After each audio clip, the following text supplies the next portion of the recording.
operational experience. They want at least, kind of 5 years really. So what is it that you want to do as a career prior to becoming an astronaut? And if you can kind of nail that down and find out what you're passionate about, what drives you, that will help to steer you in the direction that you need to go, certainly in terms of what subjects you might want to study that are going to get you there.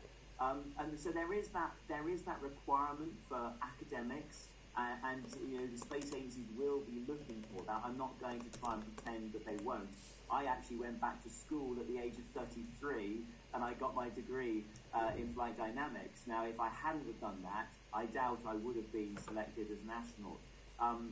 But in addition to the academics, we mentioned these soft skills as well. There is so much of the selection criteria is about your personality and your character.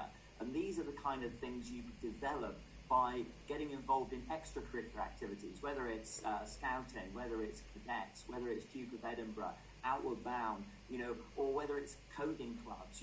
It's the kind of things that get you talking and practicing your interpersonal skills that are really, really important as well. So I think there's kind of those two pillars to focus on, is not just the academic studies, but also the interpersonal skills.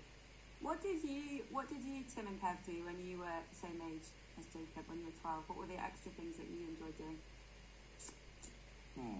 So I wanted to be an astronaut, I think, from very early on, really. So I loved science, and I was always curious about things, and I knew that you just had to be as good as you could be at whatever you were doing at the time, and just carry on doing that.